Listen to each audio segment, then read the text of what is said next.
আসসালামু আলাইকুম ভিউয়ার্স, আশা করি আপনারা সকলেই ভালো আছেন। আজকের ভিডিও থেকে আমরা জেনে নেব কিভাবে আমরা এক্সেল শিটের ফ্রিজ অপশনটাকে ব্যবহার করতে পারি। তো তার আগে আমি আপনাদেরকে বলে নিই আমরা ফ্রিজ অপশনটা কেন ব্যবহার করব এবং কেন আমাদের এই ফ্রিজ অপশনটা দরকার হয়।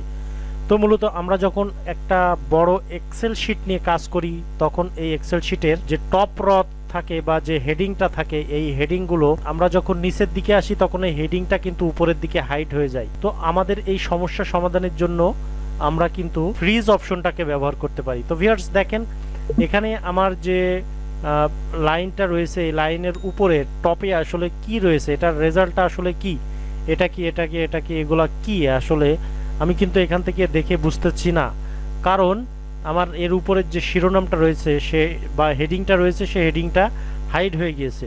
তো আমরা এই হেডিংটাকে ফ্রিজ করব এবং আমরা এই রেজাল্টটাকে দেখে নিব কিভাবে আমরা তো হেডিংটা আমরা ফ্রিজ করব। ফ্রিজ করার পরে আমরা দেখে নিব এই রেজাল্টগুলো আসলে কিসের। তো ভিউয়ার্স আমরা উপর থেকে যদি দেখি, এটা জানুয়ারি, ফেব্রুয়ারি, মার্চ, এপ্রিল সেলস অ্যামাউন্ট দেওয়া রয়েছে এবং এই সেলস অ্যামাউন্ট যদি আমি এখান থেকে নিচের দিকে যাই, যেমন এখানে সিরিয়াল নাম্বার রয়েছে, তো এই সিরিয়াল নাম্বার আমি যদি নিচের দিকে যাই তো নিচের দিকে গেলে কিন্তু এই সেলস অ্যামাউন্টটা উপরে চলে যাচ্ছে। তাহলে আমি এখান থেকে বুঝতে পারতেছি না কিভাবে কোন মাসের সেলটা কোথায়, জানুয়ারি, ফেব্রুয়ারি, মার্চ, এপ্রিল, এটা আসলে আনুমানিক হয়ে যায়। তো আমরা প্রকৃতপক্ষে এই ফ্রিজ অপশনটা এখান থেকে দেখে নিব। তো ভিউয়ার্স ফ্রিজ অপশনের যাওয়ার জন্য আমাদেরকে এই উপরে চলে যেতে হবে। আমাদের এক্সেল শিটটা সাধারণত হোম পেজে ওপেন করা থাকে, এক্সেল শিটকে আমরা এখন ফ্রিজ করব। তো যাই হোক, আমরা ফ্রিজ অপশনটাকে পাওয়ার জন্য আমরা সরাসরি চলে যাব ভিউ অপশনে। তো ভিউ অপশনে ক্লিক করব। ভিউ অপশনে ক্লিক করার পরে আমরা এখানে প্রথম থেকে অনেকগুলো অপশন পেয়ে যাব। তার ভিতরে আমাদের একটা ফ্রিজ পেন্স একটা অপশন রয়েছে।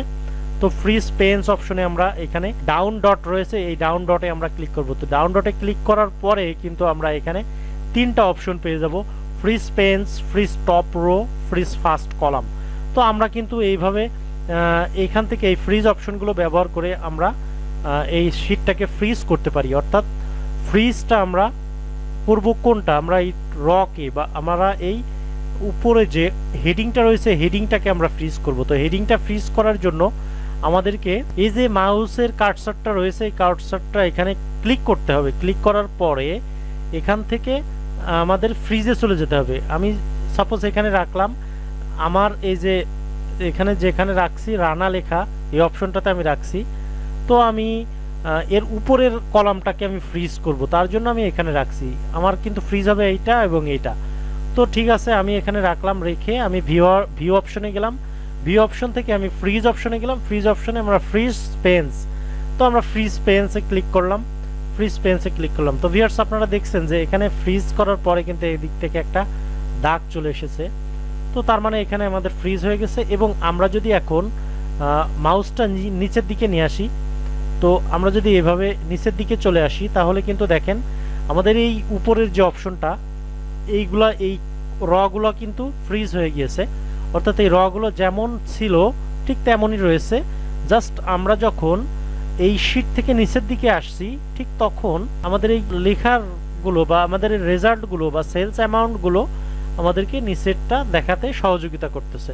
তো ভিউয়ার্স আমরা এখন কিন্তু এই শিটটা থেকে বুঝতেছি যে আমাদের এমপ্লয়ি নেমটা, তার ডিজিগনেশনটা, সে জানুয়ারি, ফেব্রুয়ারি, মার্চ, এপ্রিল এইভাবে সে জুলাই পর্যন্ত সে কত টাকা সেল করছে। তো আমরা কিন্তু এখান থেকে ডিটেলস দেখতে পারছি। এমনকি আমরা যদি একেবারে নিচেই চলে যাই তাহলে কিন্তু আমরা টোটাল সেলসটাও আমরা এখান থেকে দেখতে পারবো। তো ভিউয়ার্স দেখেন জানুয়ারিতে টোটাল সেলস এত, ফেব্রুয়ারিতে এত।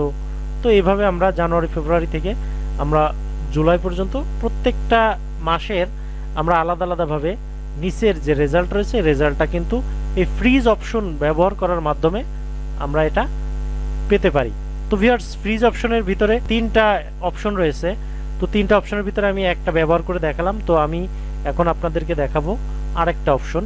তো ভিউয়ার্স আমি এখন আরেকটা কথা আপনাদেরকে বলি যে আমরা যেহেতু এই হেডিংটাকে ফ্রিজ করেছি, তো আমরা এটা আনফ্রিজ করব কিভাবে।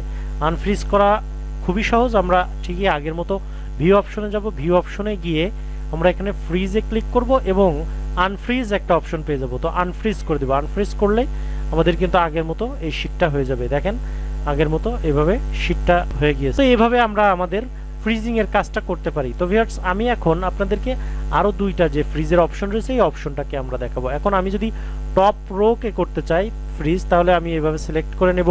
সিলেক্ট করে নেওয়ার পরে আমি জাস্ট টপ রোতে ক্লিক করব। টপ রোতে ক্লিক করার পরে আমরা কিন্তু এখান থেকে দেখেন ভিউয়ার্স, এখানে টপ রটা কিন্তু ফ্রিজ হয়ে গিয়েছে, আর বাকিগুলো কিন্তু ফ্রিজ হয়নি। তো এইভাবে কিন্তু আমরা টপ রোর ব্যবহারটাও আমরা করতে পারি। তো আনফ্রিজ করার জন্য একইভাবে আমরা আনফ্রিজে ক্লিক করব এবং ভিউয়ার্স দেখেন আনফ্রিজ হয়ে গিয়েছে। তো আমরা এখন দেখে নিব কিভাবে আমরা নিচের অপশনটা রয়েছে ফ্রিজ ফার্স্ট কলাম। তো আমরা যদি ফার্স্ট কলাম মূলত এই যে এটা এ বি সি ডি, আপনারা জানেন এগুলাকে কলাম বলা হয়ে থাকে। তো আমরা যদি এই কলামটাকে ফ্রিজ করতে চাই তাহলে কিন্তু আমরা এখানে ফার্স্ট কলামকে ক্লিক করলে আমরা এদিকে ফ্রিজ হয়ে যাবে। তো ভিউয়ার্স এখন দেখেন ফ্রিজ হয়ে গিয়েছে। তো আমরা যদি এখান থেকে এদিকে যাই তাহলে কিন্তু এই ফ্রিজ অপশনটা নিচের দিকে, অর্থাৎ এই ফার্স্ট কলামটা ফ্রিজ হয়ে গিয়েছে এবং এই অপশনটাগুলো কিন্তু ভিতরের দিকে চলে যাচ্ছে। তো এইভাবে আমরা তিনটা অপশন রয়েছে, এই অপশনগুলোকে আমরা আমাদের সুবিধা মতো ব্যবহার করতে পারি। তো ভিউয়ার্স, এই ছিল আজকের ভিডিও। আশা করি ভিডিওটা থেকে আপনারা কিছু বুঝতে পেরেছেন। যদি না বুঝতে পারেন কিংবা কোনো বুঝতে সমস্যা হয় তাহলে আমাকে অবশ্যই কমেন্টের মাধ্যমে জানাবেন। এই ছিল আজকের ভিডিও। আশা করি ভিডিওটা আপনাদের কাছে ভালো লেগেছে। আজকে এই পর্যন্তই, দেখা হবে অন্য কোনো দিন নতুন কোনো ভিডিও নিয়ে। ততক্ষণ আপনারা ভালো থাকবেন। আল্লাহ হাফেজ।